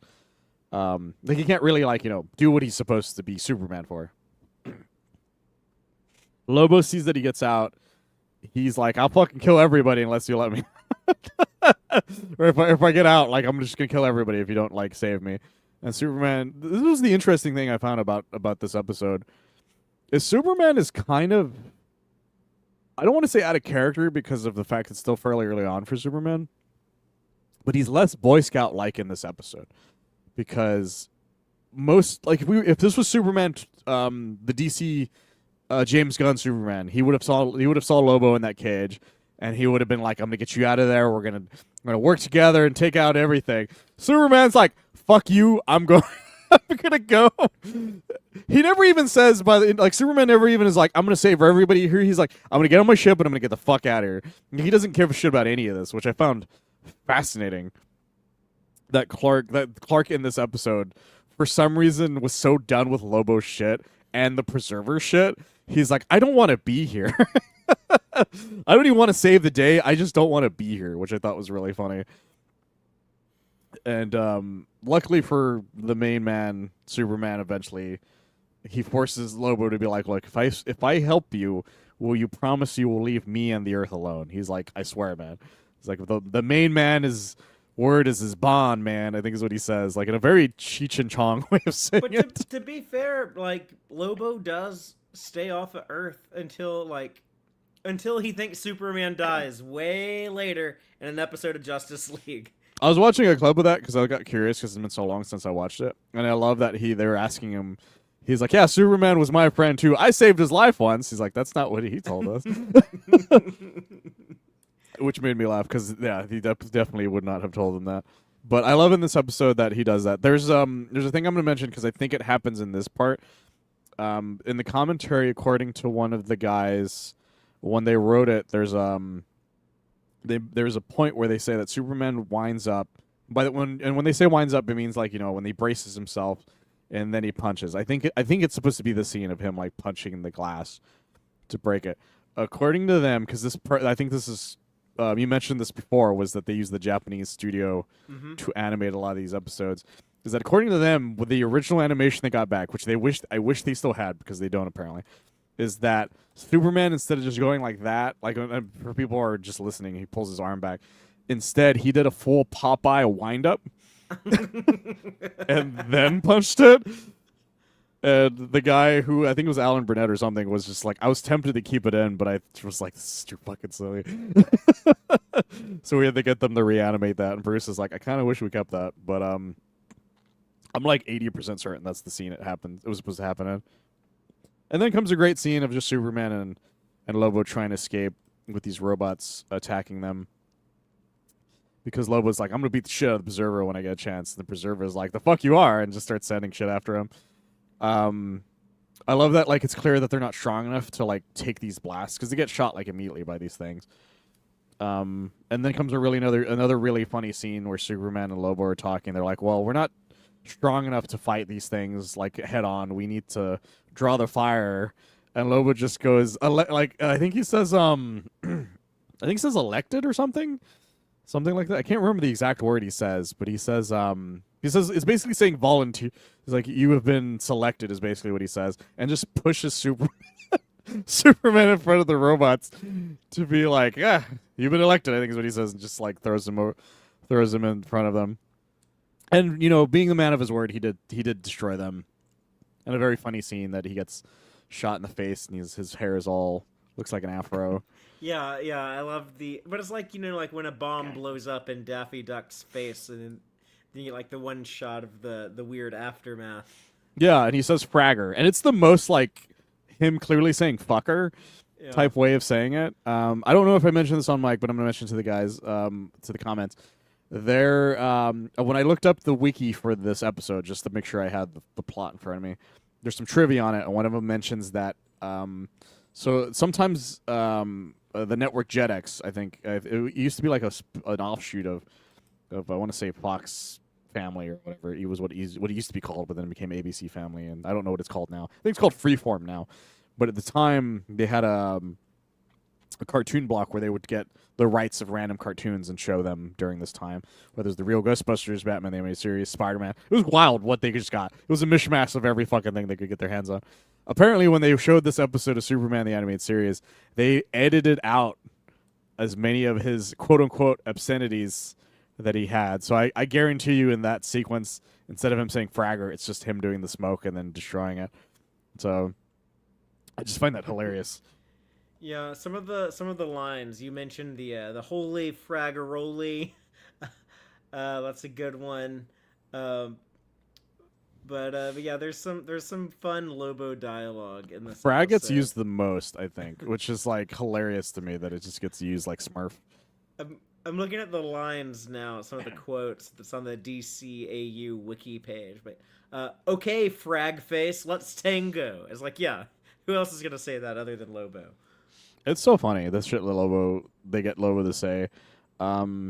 There's a line that he says during this sequence that made me laugh that I'm like, how did you get away with that? Whereas he's like, well, we need to get out of here before the Preserver catches us. He's just like, yeah, if he catches us, he's going to tie us down to the floor using barbed wire, which, I love as much as the next guy to make a boring night a much spicier night or whatever is what he says. And you're like, what the fuck, Lobo? Kinky Lobo. Like, you just nonchalantly told Superman one of your kinks. I'm not going to kink shame you, Lobo, but like, come on, dude, this is a kid show. I guess he never dropped. Does he ever drop a bass stitch or in this? He episode? Does not. I was waiting to see because you remember when we talked about the Supergirl movie, I had realized I'd never heard Bastich said Yeah, out loud before. it's something you read. It's not really something you hear said in conversation often. Yeah, so in my brain, I kept I kept hearing it in different ways because it's Bastich, in the movie, but I always heard it as Bastich in my head. So I'm like, I don't know what he's supposed to sound like. So I was waiting to see if, like, well, maybe I've heard it here. He never says it, which makes sense because it's a fusion of bastard and bitch. And I doubt the censors were going to let them to get away with That was that. going to be a little much for kids WB in 1996. They did let them refer to Mai Tais, though, which I found interesting. Yeah, that's interesting. I don't know if Mai Tais are alcoholic, though. I don't drink, They, so I don't they really are, know. but I guess you could have a virgin Mai Tai with no liquor in it. Yeah, because they mentioned Mai Tais like 2 or 3 times, I think, something like that. And so, yeah, they get away from this. And then comes a very interesting scene where they fight a giant snake. It tries to... apparently, the preserver just has a giant snake on the ground. I don't know if it was supposed to be one of his preserve things or just a trap, because it's just there. Yeah, I took it as like something that he had collected, something that he had preserved. It was also the last of its kind. You got lucky they didn't kill it. But, yeah, he, is defeated in a very gross way, even for this cartoon, which is that Lobo skins it. And, like, it doesn't die from it. He just rips its fucking skin off. And it's like, you see all its muscles and shit. And then it goes back into the dirt, which could not be nice. That's not That cannot be healthy. pleasant That's for not them. good. But And if I like it's a that he big just alien, goes... You can beat up a big alien monster. Like, if you... The more of a monster you make the creature, the more violent you're allowed to be to it on TV. Oh, speaking of which, I forgot to mention one of the weirdest parts that happens. We forgot to mention the robots exploding. So after Lobo gets out, because the way as we mentioned before, the way they worked is that their mouths would open super wide and these like giant hoses would come out and shoot him with gas. They try to do that. He grabs the 2 hoses, ties them together, I guess in a way to make it look like they're making out, and he points like this to it. Yeah, he's like oh, showing like, it off. He's pulling like, a check this shit out. Yeah, he's like breaking the 4th wall. It's super fucking weird because he's like, Superman, check this bullshit out. And it's kind of gross because they get really engorged before they explode. Yeah, it looks like it looks like he reaches into like these 2 women's mouths, then pulls out their robot tongues, ties them together, and like, forces them to make out, and they explode. Yeah. And you're like, what the fuck? And the commentary, Bruce Timm's like, we could, like, if it was a giant monster or a robot, we could get away with like anything. Like, no matter how gross it was, whatever you wanted to do a robot, it was free game. Like, because he's holding the fucking head. And it's not like they look like robots, which makes it even weirder. It's fucking wild. Yeah, they look like these girls with blue skin. They look like Nebula from Guardians of the Galaxy. But speaking of Bruce Timm commenting on being violent to objects in animation, I remember hearing in one of the commentaries on either Batman the Animated Series or Superman the Animated Series, but at one point he was talking about the puppet Scarface and how, like, oh yeah, we were able to just beat the shit out of that puppet. We could shoot it, send it through a wood chopper, to like drive over the pieces with a truck. Like, what we could do anything to Scarface because he was a puppet. Yeah, he mentions the robot thing again in the Stolen Memories commentary as well, because there's a point where Superman heat visions one in half. And so he's just like, yeah, you can do whatever you want to a robot. They don't know. The sensors just don't care. You can disembowel them. You can tear them apart. You can, like as you mentioned, stomp on them. You can do whatever you want to them. The sensors was just like, as long as it's a robot. It was, and it's just hilarious to me that happens. But I wanted to go back to that because it's fucking weird the way that whole thing happens. Eventually, once they defeat the snake, the bounty hunters find Lobo there because of his bike leaves like was it an ion trail or something Ion like trail, that? I believe. And the preserver's like, this is perfect. I'm going to send these dumbasses after Lobo because I don't want to deal with this. They say something that I thought was interesting. Was they say without their powers, meaning that I guess the preserver must have mentioned to Superman or to the bounty hunters, like, look, there's another guy there. I don't want you to kill that guy. Probably was his thought process because he probably likes Superman. He's like, but he doesn't have his new powers, so you can easily defeat him. You can do whatever you want with Lobo because fuck that guy. Is basically his thought process. And so they try hunting them down. Lobo finds Squee with the same two robot women. That's the point where he's drinking from one thing and he burps out of his eye, which is again a really fun moment. I thought it was interesting. The Preserver was just gonna let Squee live there. I thought that was really interesting. Why not? The Preserver has enough resources. He's like, I can spare some little room and some robo servants for you. Yeah, he's like, yeah, I don't go. He's like, whatever, man. I don't have the money to just send you home. I'm just gonna leave you here, type of thing. And Squee was just seemed to be cool with it. He's like, that's fine. I don't give a shit about any of this. Yeah, I got a bunch of bounty hunters after my ass. Everywhere else, I'll stay. I bet you he begged him. He's like, don't let me leave. I'm just gonna stay here. Is that cool? And he's like, you know what? That works for me. As long as you don't fuck with me. He's like, okay, cool. Because everybody's after me. And so he saves him. I like how he's like, my brother's come to save me, and Lobo's like, no, he isn't. Yeah, he's here to collect the bounty, fool. It was really funny. And then there's more Looney Tunes moments because Lobo gets shot in the face after he says that his bike sucks, and he's like, my bike is awesome, but he gets shot in the face for it. And Superman's like, we can't fight these guys. He's like, yeah, you're right. And so luckily Superman's X-ray vision works, and he discovers a terrarium. At the time, it's like kind of secret what he sees, because it's kind of funny because when he X-rays, he sees more of like a normal bird and not a dodo. Like it looks more like a normal bird on a tree, and then when he gets inside, it's a dodo. So he tells Lobo, it's like just run, I'll keep them at bay. He finds the door. Luckily, he has enough strength to break the door, and this thing. They make the dodo sound like a monkey for some reason. Well. You would because think nobody knows what a dodo sounds like, I guess. Yeah, not anymore.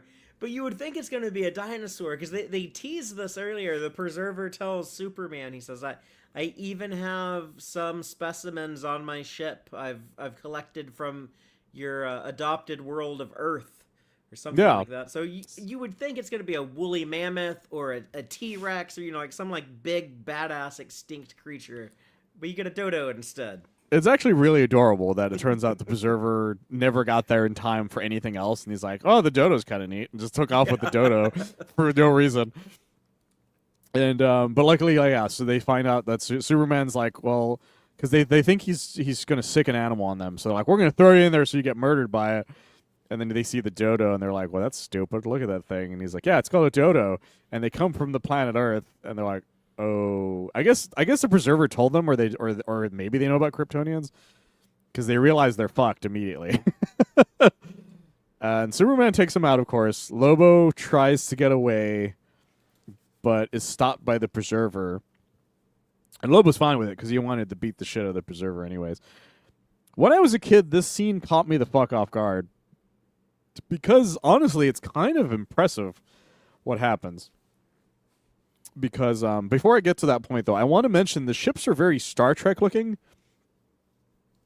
In my opinion, the ones that are in the hangar. Yeah. Did you get that vibe too? Because one of them looks like a tiny Enterprise, and another one that actually gets attacked kind of reminded me, like the back end of it reminded me of kind of a Klingon ship in my head, but I'm not 100% certain. I don't know if that was the intent or not. But the Preserver, like, hatches is the best way of putting it. Yeah, this dude who, like, if you're watching, it's like if you're watching this episode with someone else in the room, you're probably both gonna think this dude looks like an egg, but like you're not gonna like comment on it, but like you're gonna think, oh, he's like egg shaped, but then he's gonna hatch. Yeah, and what makes it interesting isn't so much the fact that he hatches; it's that how do you fit something that big in such a small thing? Because he's like 4 times the size of his egg form. But he's such a cool design. In the commentary, does Bruce Timm say if he like came up with that design himself or not? No, he's they say that one of the other guys who apparently worked on the Teen Titans show came up with it, because they make a joke. He makes a joke about it. He's like, yeah, it looks like it came straight out of the Teen Titans show, is what he says out loud. Because the other guy goes, yeah, this is my design. Because Bruce goes, is this your design? Because I forgot who the other person on the commentary is, because it's him, Paul Dini, and like one other guy. I can't remember who it is, but he's one of the. Is it Dan Reba? I think he directed this episode. I'd have to grab my DVD to find out, but But he mentions that whoever specifically it was, they designed it because nobody knew who designed the preserver themselves, but they knew who designed the monster version of preserver. And he's right; it is very much like would feel right at home in the Teen Titans cartoon because I think that show was on the air at that point. And kind of looks a little like a Batman the Animated Series Clayface, also. Yeah, I'm trying to see if we can find who did the commentary, but I'd have to go grab my DVD because it mentions it on there who does the commentary with him, but they do mention who does it and everything. It's kind of a cool. It's a wild fucking design. Yeah, it's kind of like a shocking moment because the Preserver he's been the big bad of these 2 episodes, but he's this calm, almost kind of Brainiac type character. He's like this very cool-headed, calm guy, and then he just transforms into this big, scary monster. Yeah, and he just starts beating the shit out of Lobo like immediately. And I love that he talks shit at Lobo. He's like, "Why did I ever think fucking piece of trash like you was worth saving?" I think is what he says. And I love Lobo just being like, "I got a cute smile." Yeah. There's a lot of great comedic lines. Luckily for Lobo, Superman is now at full power and just starts wailing on this guy. I think he grabs a ship and like slams it into him. I think at one point, but the Preserver rips it in half and stuff like that. Superman goes down in a very funny way because he just gets slammed into a piece of metal so hard that it folds around him. They mentioned something that I didn't realize in the commentary until I realized it when he gets his chain. Lobo decides he's like, "I'm gonna do my one good deed for the century." So he grabs his chain from his bike because normally he has his chain on him. Mm-hmm. And I didn't think about this until the commentary mentioned it again, which is that he because you see this in the Supergirl movie, which is that the chain is wrapped around his arm, kind of the way Kratos does it in his games in God of War, basically. Like it's like to keep his hook on him at all times. But they were like, well, it's hard to animate chains on a person, so we decided to simplify his design where the chain wasn't like attached to him at all times. It's like taking the yellow S off the back of the cape. Yeah, exactly. And they were like, well, the censors were worried about the hook as well. There wasn't really anything we could do with the hook, and so they decided to use the hook in a different way, which is that he uses it to slam into the door controls of the spaceship to force all the doors open, and to also have something to hold on to so his bike doesn't fly out of it, which I found really funny because it means that maybe Superman's ship might have flown out, or maybe it was magnetized to it. I don't know, because there's no real explanation for why Superman's ship isn't one of the ones that fly out of this airlock. Yeah. They defeat him. They defeat the Preserver by a piece of because he flies out of the airlock because he gets hit by a piece of debris. They basically do the Alien 1 defeat of him. And the only thing that I thought was weird was that the episode just sort of like that's the end of the Preserver part. Like it just cuts straight to Lobo wearing a Hawaiian shirt, talking to Emperor Spooge, and he's drinking a Mai Tai, I'm assuming. And I think he fixed one of the robots, the robot girls, or something, because he has one with him. Unless there's a real alien that looks like that, there's never really implied. But I think it's implied that the reason he wanted Squee back is that Squee cleans the slugs off of him, because he doesn't have any of the slugs on him during that scene, and it's just Squee with like what's kind of like one of those window squeegees. Yeah, or this is just how he's forced to pay off his debt. But yeah, which I found hilarious. And his brother and his goons are like have to clean up after the green sludge that he hangs out in. And it's a really sweet moment because Lobo's just like, yeah, that's why I was late. He's like, I'm a man of my word. I delivered you Squee. And he's like, I never doubted you for a second, even though some motherfuckers said some shit, which I found really funny. And then came a very sweet moment. They were like, well, what happened to Superman and everybody else? He's like, well, I would have just fucking barbecued all of them, which I found really funny. Because Lobo's like, I would just kill them all. I had a barbecue and called it a day. Yeah, I think he said like I would have had like a 3-year-long barbecue or something. Yeah, a 3-year-long barbecue with some Mai Tais or something. A lot of meat to roast on that shit. Exactly. I did forget to mention though who is on the ship, but I'll mention that after we're done because of what happens. Which is that he's like, well, Superman said he had a spot for them, and it turns out he did what a lot of versions of Superman eventually have done, which is that the Fortress of Solitude now houses everybody, every animal that was part of the ship, including the dodo bird. And the reason I'm going to mention what the other thing is, there's one small Easter egg in the ship itself that became a plot point later down the line, which is that Starro is inside of the ship, which then became a plot point in Batman Beyond. Because at some point, Superman. This has nothing to do with the episode, but I always find this really fascinating.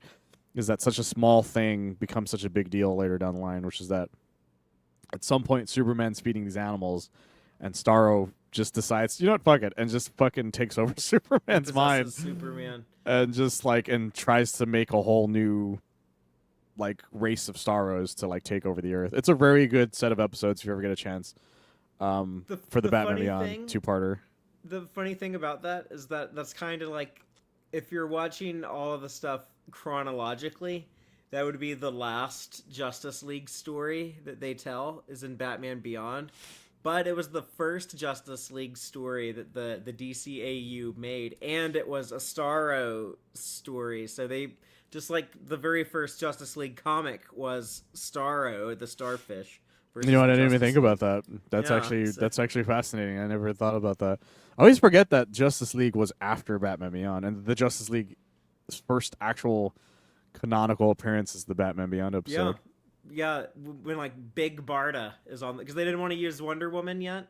So I think they weren't had allowed Big to. Barda on the Justice League. Yeah, it's because it's the future. It makes sense. They're like, fuck it. But and then they have that future kid Green Lantern, and a lot of cool characters. Yeah, and Clark is voiced by Christopher McDonald, who plays Jor-El. The Jor-El guy. Which is a very fun idea. Who, for people who don't know, is also Shooter McGavin from the Happy Gilmore movies. So if you people are wondering what he looks like, that's who does that. If I ever meet him, I want to talk to him about Superman, because apparently he only gets talked to about Shooter McGavin specifically. But if I ever meet him, I'll be like, I want to talk about Jor-El and the Batman Beyond Superman episodes. That's all I want to talk to you about. Just to confuse him, because he loves talking about other stuff. It's not that he hates Shooter McGavin, it's just that it surprises him when people remind him of other things he did. Yeah, no, I've seen that before with a lot of actors at conventions. Yeah, a lot of times their favorite things to talk about are the things that no one asks them about. Yeah, exactly. He's a great actor, but that has nothing to do with this episode. But I love these two sets of episodes. It also solidifies the Fortress of Solitude into the larger scale version of it, because even when you see it in Stolen Memories, he just finds a random pedestal, puts the orb there, and then you're just sort of just like, well, I guess that's there. Whereas in this one, it shows he has the large computer set up. He's got and now he's got the giant terrarium, and then we know in another room there is the orb with if you put your hand where the box was that gave him his message, it would activate the orb in an even different way for him to access Brainiac's information. It really solidifies more of what the fortress is, which I really liked a lot. And it's a shame that it doesn't. A lot of the computer setup stuff isn't really used in the show stuff for some reason. It gets used a lot in the comics more, but it gets used every now and then in the show, but not really by Superman all that much. I think it gets used in the last chunk of episodes a couple times. But I really like the fortress in this, and the commentary mentions that they decided to go with the always going underwater and then coming out, because they were like, well, we didn't like the idea of the giant door outside in this version of the world, because a satellite would just tell them where it is. So they figured it would be better to have it hidden, which I thought was really nice. But yeah, it was man, cool what a wonderful episode. It was cool to see the fortress kind of slowly build up, as the show went on, and the Superman he's still kind of figuring out how he's gonna do his Superman stuff, working with Star Labs, building the fortress. And now I guess now dealing with like these intergalactic threats from other planets. Yeah, it's he's way over his head still at this point. I think that's part of the reason why he was so like I don't even want to deal with the preserver because he's like I don't even really know. Like this is his first big foray into the galactic universe and like almost Mm-hmm. literally like outside of Brainiac. Brainiac was like his first one beforehand, but it was more because, that was also his connection to the planet Krypton. But this was like him finding out, hey, the world is also not just black and white either. Like you're also going to deal with some weird shit. Is basically what Lobo and the Preserver kind of introduced to Superman, which I think he might have been overwhelmed by that, in my opinion. Like I'm probably overthinking it, but like it feels like Superman, as you mentioned, he's getting a sea leg still. The world hasn't distrusted him yet in any way. Like everybody still really loves him. He's only been dealing with like mostly small potatoes outside of Yeah, Brainiac at he that hasn't he point. hasn't met Darkseid yet, so Yeah, he hasn't this is fought before that. Apocalypse technology at all. He doesn't know that Darkseid's a thing. uh, He hasn't really dealt with anybody outside of Metropolis sort of thing. Like he's dealt with a few supervillains like Parasite and Toyman and stuff, but Toyman, yeah, he yeah. and I think Livewire is I don't remember if she's in this season or not, but that's it. Like he hasn't really dealt with the bigger, heavier guns just yet. And these were the biggest guns he's dealt with so far and I think it is interesting to see. I think that it reminds me of the way American Alien is. I don't always love bringing up American Alien only because I don't like Max Landis as a Sure, person, yeah.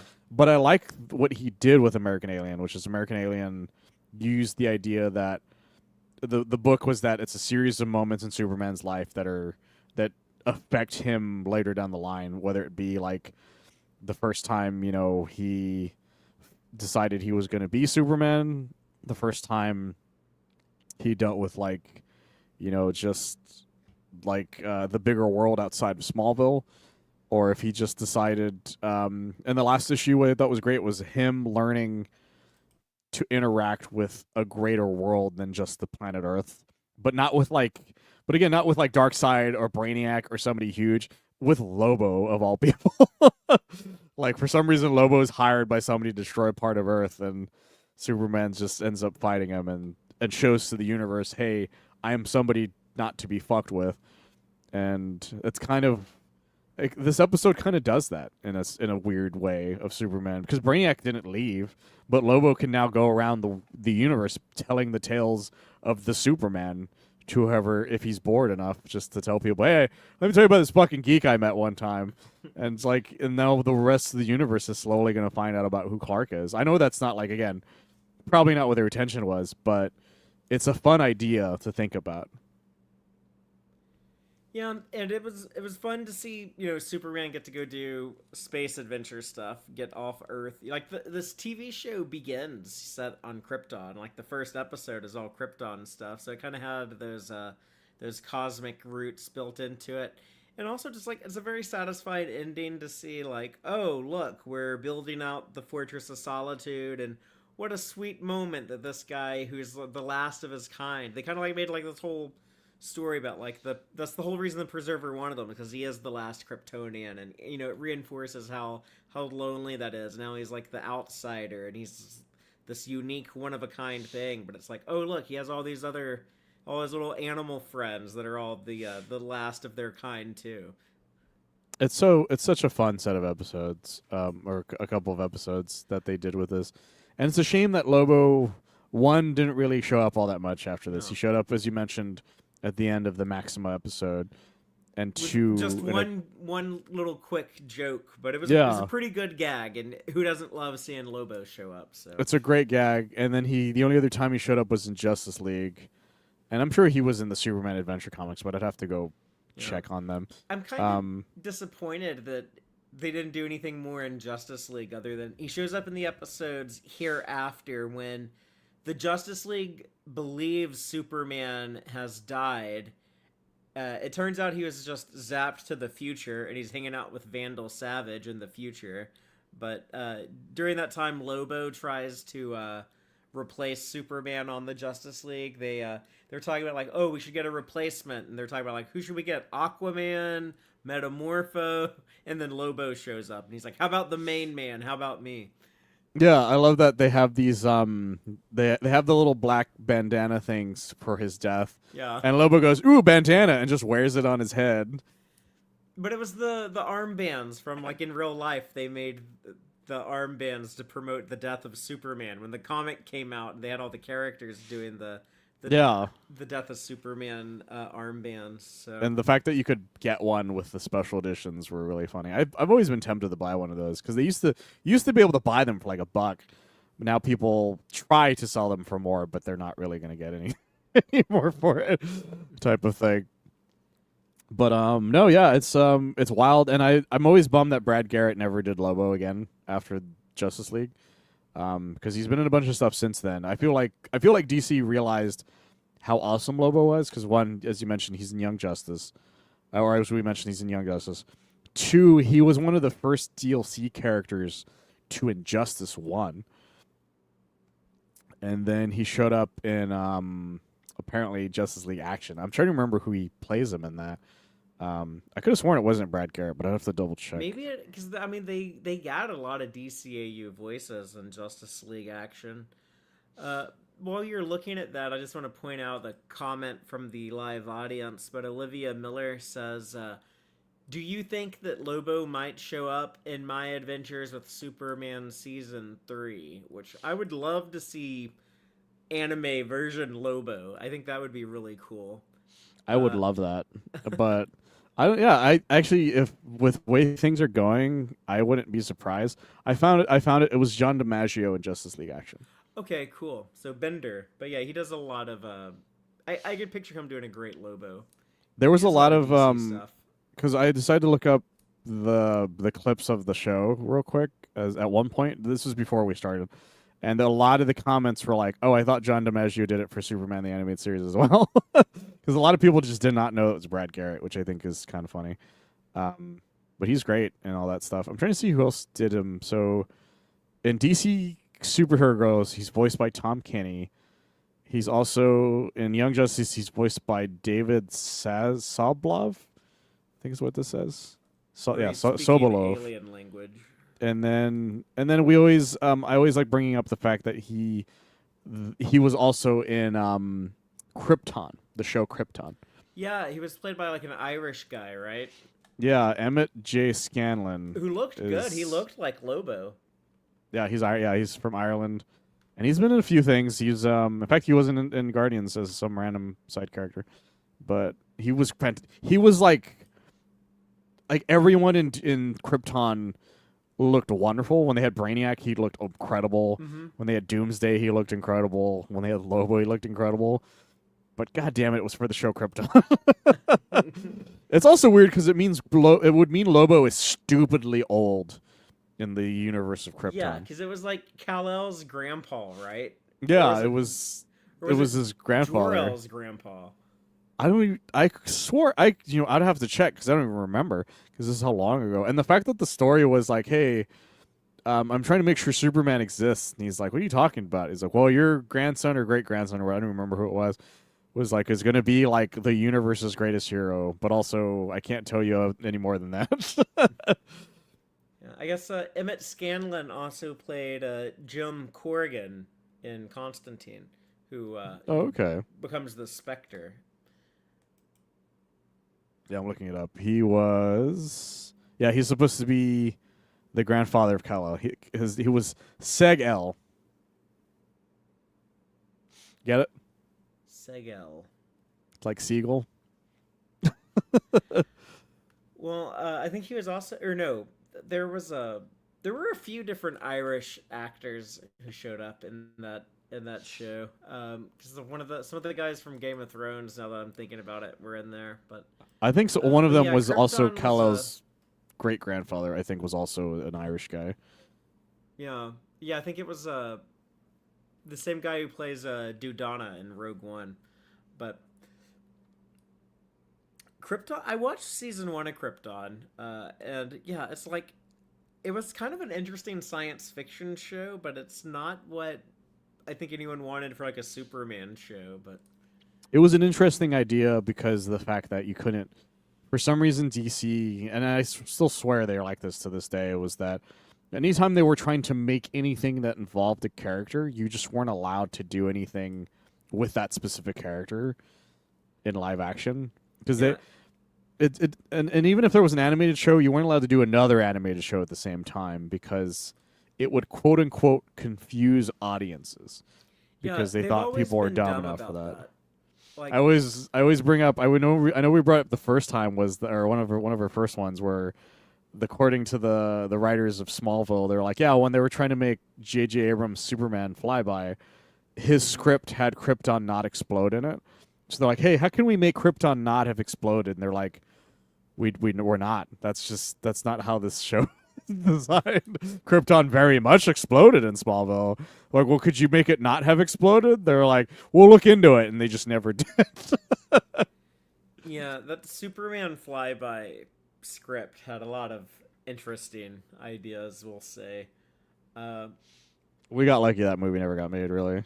yeah, we As would've much had- shit as I give Superman Lives, I think Superman Flyby would have been way worse if it came out. Instead, we got Superman Returns, and that wasn't that bad, but didn't lead to anything. That's For a true, while. unfortunately. And then we got Man of Steel. It's like the same thing. It's like there were so many missed opportunities. It's like, man, like imagine if we had like a good Superman movie at like any one of these points. But You think if Henry Cavill had been casted in Superman Flyby, for people who don't know this, by the way, a lot of the actors who eventually either became Superman or were working on trying to become Superman did audition for Superman Flyby. yeah, for And J.J. Cavill is one Abrams. of them. Yeah, and there's footage of Cavill, or at least images of Cavill in the Superman flyby suit.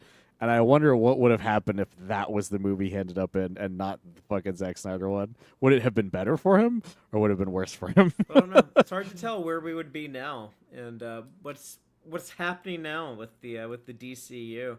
But I'm curious. I don't know when we're gonna see Lobo next. I think because we're almost like halfway through My Adventures with Superman, and they're doing like a lot of Earth stuff. I don't know if they're gonna have like more alien characters show up in season 3, but I would love to see more of the Momoa Lobo if they're gonna do anything with DCU with if he I don't know if he's gonna show up in Man of Tomorrow. I think that'd be awesome. I would love to see him in any of these possible HBO Max TV shows they're gonna make. Yeah, I would love for Lobo to show up in more and more things. I want Lobo to be a household name. Like he gets so close so often, and then somebody just doesn't fucking do anything with it. Oh, I guess Olivia's pointing out now that Lobo has been confirmed in Starfire's animated series. So Oh, that's an interesting one to you know use him what? in. Good use of Lobo would be the My Adventures with Green Lantern. That would be a great use of him. Yeah. Yeah, part of it's because the Superman, as much as I love My Adventures with Superman, it doesn't do a lot of galactic things. Yeah, well, they With did a him. little bit in season 2 with Brainiac. So they're Well, that's what I probably said. It doesn't do a lot. Is Yeah. the what? Yeah, because it's probably gonna kind of the back way off.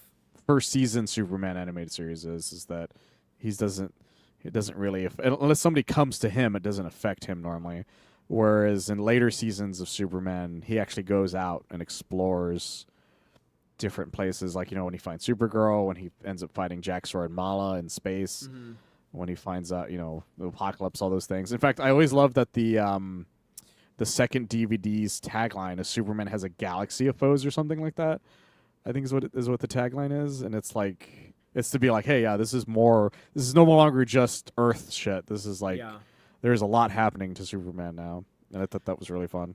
Yeah, but that's like he's a good character. He's like one of the mainstream DC characters, like one of the staples, like Batman, Wonder Woman, I guess Flash and Green Lantern. I guess Green Lantern's the most cosmic-y one. But I say like the second most mainstream cosmic DC superhero is Superman. He's a great avenue for exploring some of those characters and stories as well. Olivia does bring up something real quick as well, is that My Adventures with Superman has a decent amount of Superman or supervillains that are not Superman related. That is true. Yeah, I know. I just saw the most recent episode that had Giganta. But yeah, it's also weird to me. I heard someone point out, like, why do they use Deathstroke so much in that show when they could have had Bloodsport, the Idris Yeah, Elba character from the like an Suicide Squad? actual Superman character, and Right, then because they have a character, the Whip, they could have had Conduit instead.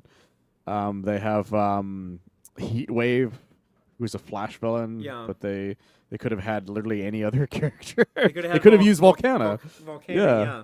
And but then they would instead have they're had to do just the like, gender bending of Heatwave. yeah, it's very strange the characters they've used that aren't Superman villains Yeah. that they then make kind of like Superman villain type thing, and it's just weird. It's an interesting thing, but it is one of my other issues with that show. Is like you have but it's also clear they're told ahead of time, or they're told that the characters they're allowed to use and not use, so they probably have to work around that still. The John Kent thing is a good example. Because according to the writers, they wanted to use Connor, but they were told they couldn't use Connor. Oh, this is new information to me. And they, in fact, I guess they didn't tell the social media team because they made a post before, because the way the way the episode that you're talking about ends shows that Superboy is in fact from the future. Mm-hmm. And they made a post that said meet Connell instead of John-El. And people was like, I thought you said it wasn't Connor. And they, like, 2 or 3 hours later, they changed it to John-El. Because I think even the social media team wasn't told that it wasn't Connor. Well, when I saw the design for the character, I was like, okay, well, that's clearly going to be the Connor Kent clone made by, there's like half Lex and half Clark. And then it's like, oh, no, this is their kid from the future. This is John. I was like, oh, well, yeah, okay, and if you say so. But... they asked them about it. They're like, so how come you ended up using Jonathan instead of Connor? They're like, we tried. They just told us no. That's fucking weird. That is so weird that they're not allowed though. Like why? Like why not let them? Like what are the big plans for Connor Kent then?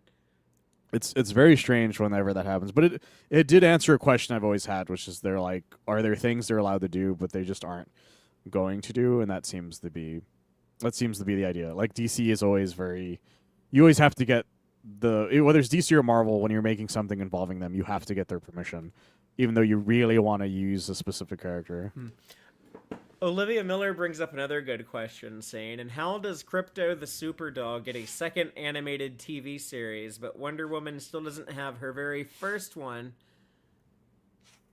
Wonder Woman always confuses me in the fact that DC refuses to do anything with her by herself, and the few times they have, either they were one of the worst things I've ever seen in my life, or they just didn't do anything with it outside of that. For instance, the Wonder Woman animated movie was fantastic that they made a long time ago. The 2008 or 9 movie. That's the movie was that's the best awesome. Wonder Woman movie ever made.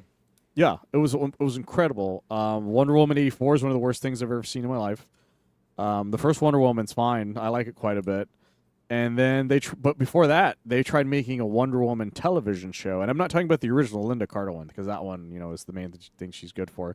Or not good for, but that makes it sound bad. Is the one thing that they let her have, essentially. And they tried making a show, I want to say like mid-2000s. Yeah, have you ever seen the pilot that was never officially released? But I have, because it leaked. Pedro Pascal was in it. For a lot of people who don't know that, that would have been one of Pedro Pascal's big breaks. Was his breakout role. Her partner, he was going to be like a cop or something. He was basically going to be like a Steve Trevor type, but not Steve. That show is awful. It was what's her name from the Orville was going to play. Adrian Palacki, Palacki, whatever. Yeah, she was Mockingbird on Agents of S.H.I.E.L.D. She was, and that Wonder Woman pilot is terrible.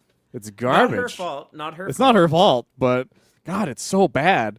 And yeah, for some reason, it would have been a less serious. I mean, like, you got to keep in mind there was remember when they were going to do like a Green Lantern movie with Jack Black as Green Lantern? It was going to be more of a comedy.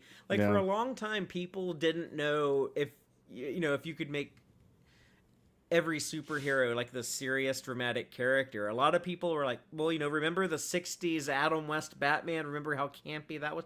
Like the Linda Carter Wonder Woman, that's another example. Like, I know a lot of people like grew up on that show, and I think Linda Carter is great, But that was a very campy Wonder Woman. So Yeah, the theme itself is that's it's associated with Wonder Woman forever, and it's so campy, and even it's still associated with her more than the movie version of her, because the movie version theme is so weird that it's hard to like be like that's Wonder Woman's theme. You're like it's just very weird sounding. But everybody remembers Wonder Woman. Everybody remembers that the same way Superman. The Superman theme is the Superman the movie theme. Even though Henry Cavill's had his own theme, the Superman animated series had its own theme. A lot of the animated movies had its own version of it. But that's the one that's forever associated with it. Same with Batman. It's like interesting that that's what happens. But Wonder Woman, always feel so bad for her because not only was her the one attempt to making a show for her failed miserably, they canceled the game they were supposed to make too. Like she was going to be one of the only super DC superheroes that was supposed to get a game of her own, and that got canceled too. Like it's just like all we have is Batman and a terrible Aquaman game type of thing. Like we don't have a lot of these games. Like Wonder Woman, I don't think she has a game at all that I can think of off the top of my head. I don't believe. But I would love to see an animated Wonder Woman series. What I've actually been asking for a while is the one of my favorite Wonder Woman comics ever of all time. I'm behind on it, but it would be like the recent Absolute Wonder Woman. They're making that Absolute Batman animated series. I think it'd be really cool if they just like did a bunch of spin-offs of that, and they did an Absolute Superman and an Absolute Wonder Woman. Absolute Wonder Woman is the one like I'd want to see the most, because I think it'd be like the most. It would be like the most like hardcore heavy metal type visuals in any of these animated shows. I think it would be amazing. Yeah, the Absolute series would be such a great thing to make cartoons of, and the Absolute Wonder Woman is so fucking phenomenal with, as you mentioned, because it is so creative with its art style that it does have a lot of heavy metal influence in it. And I would watch just at minimum a movie of Absolute Wonder Woman. Like with all the stuff that she does, you could get some badass shit like with that animated version. On an undead skeleton Pegasus and fights monsters with a giant sword. Her sword is so big it makes Cloud's Buster sword from Final Fantasy VII look like a little like makes it look like a little butter knife. Like this thing is massive. It's funny because I've seen some Absolute Wonder Woman cosplays, and a lot of them have clearly altered a Buster sword for the That's outfit. what they're using. Yeah, because it's so large, and they're like the Buster sword is the closest to the design. Yeah, and so people are just buying Buster swords and like fucking with it, modding the Buster sword for her outfit.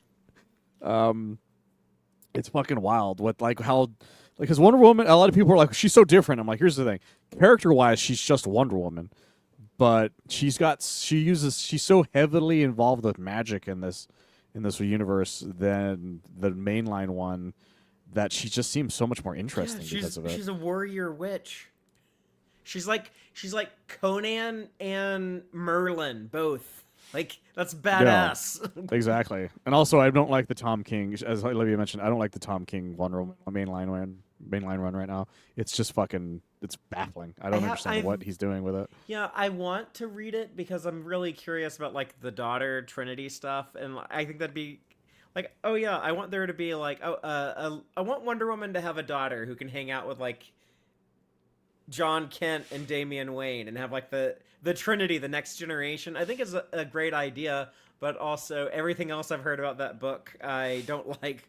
He's got this weird thing that he's doing where it's like there's like some sort of Amazon lady that takes over, but what's annoying about it is that he's like it's like in we don't know if it's like a real future or not, but he keeps going like in the future or whatever. It's just like all the heroes being captured and brutalized type of thing, but in ways that are very weird because there's a point where Wonder Woman like saves Steve Trevor because Steve Trevor is there and he's tied up with Superman and she just leaves Superman's ass there. And you're like, why didn't you were there, you were clearly there, why didn't you take him with you? And she's like, I'm gonna leave him here. And then the second she comes back, she's like, what happened to Steve? And she's like, well, Wonder Woman came. She's like, well, I guess I'm gonna kill you now. And she just fucking kills Superman. You're like, what is this? What are we doing here? This doesn't make any sense. The matriarch, yeah, matriarch is what her name. That's stupid. I hate it. It's so dumb. It's so fucking Matriarch the stupid. villain. Yeah. It's not a good time. There's It some sounds a little interesting stuff in cringy. it. There's some interesting stuff in it, but it's mostly like awful, in my opinion at least. I liked it in the beginning because it was like there was a patriarchy villain. I don't remember if his name was the patriarch, but he might as well have just been the patriarchy. Okay, so fight the Um, patriarchy, a little on the nose, and then it's yeah, like, oh, and now I we have like to deal with the matriarchy. I It's, like that part originally, but then it was like after that I was like, what are we doing here? I don't understand. I don't know. The whole thing is stupid. oh, I wish Wonder Tom Woman King. in mainline was as popular as Absolute Wonder Woman has now made Wonder Woman. But here we are. You know, Yeah, it is read. funny that Superman hasn't. As much as I love Absolute Superman, he hasn't busted out the same way as those other two for some reason. And I think it's because of the fact that Superman Well, is already a popular right, version of his character. people are pretty happy with the current Superman comics, it seems. So Yeah, and I think the reason for Batman is clearly because that Batman is so batshit insane. yeah, Like that, it's hard not to like it. Like unless you're Randy, because Randy doesn't like it. But I keep like it. I keep getting like weirded out by Absolute Batman, but then it pulls me back in, and then it'll weird Oh me yeah, out again, and then it'll pull me back in. So it's it's like funny that because constant yo-yo.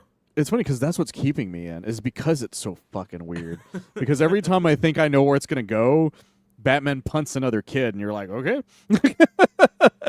I guess I'm gonna keep reading this. And whereas Absolute Superman, that one just keeps going in crazy directions that I never expect in a ways that are. But I'm happy with the crazy directions they're going. Like the idea that Shazam isn't given power by like a rock. It's a bunch of brainiacs doing science experiments on a slave kid creates a Black Adam. It's like fascinating. The weird Yeah. shit, like weird turns it does. And it's cool how they can borrow from the mythos of other corners of the DC universe and be like, oh yeah, well this version of Superman is going to be really tied to Ra's al Ghul instead of Batman's got his own shit going on in this version of the DC universe. So. Yeah, I think that's the only one that so far has played around with the idea that not every villain is the same for everybody. Like Superman seems to be the only one who's fighting other ones, because that's my only other issue with the Absolutes in universe is like you can now have other characters be villains for other ones. You don't have to have, we don't have to have Count Vertigo fight, the Green Arrow if you want it to be that, or you don't have to have Black Manta even fight an Aquaman. He could be fucking Wonder Woman's villain for all we care. Like you really could get away with that, but for some reason, Superman's book is the only one in the Absolute books doing that, and I just, it's just weird to me that's the only one doing that. Yeah, it's just like Jason Aaron is like, I haven't really done a lot of work at DC, and so these are all the other characters I want to play around with. Yeah, it kind of is, and it's working. It's working for him, so I'm happy for it. Oh. But yeah, I don't have any other thoughts on Lobo or his appearances in Superman the Animated Series, other than to say that is, in my opinion, that's the best use of Lobo. I think it's go watch those 2 episodes back to back, knock it out in 45 minutes. You'll get a very fun Lobo story that I think really sums up what works about the character, and I always like seeing him as a foil to Superman. So there is that. That's the reason I've always loved Lobo, and as much as I know his comics are fantastic, and you guys should read. They sell giant compendium. They sell a giant compendium for Lobo now, but man, anytime I've ever loved Lobo, it's whenever he meets and hangs out with Superman. It's for any reason, whether it's Justice League related, whether it's just him there to fuck with Superman that day, or something. I love the fact that these are two characters that are so similar in the fact that they're the last of their kind, but also so completely different because they're such the opposite of each other that it's the funniest fucking thing I've ever seen every time they're together. I love it. Yeah, so James Gunn, give us David Cornswet and Jason Momoa in a scene together. We need it. Please, guys. Please. I need it so bad. But I guess that's gonna be it for today. I don't have anything else to say, but Also, if Lobo is in the Starfire show, please get Brad Garrett back. I want him back. I know Brad Garrett. What are you up to? I need you to do this again. yeah, He's I guess still acting. I don't know. I know he's still acting. I just want him to do more voice work again. He's only 66, so that's still pretty young this day and age. Because he was in like Elio, I think, recently. We can get him in the recording booth. So yeah, bring back Brad Garrett for Lobo. But Olivia's also mentioning Crush. Lobo's Crush. daughter.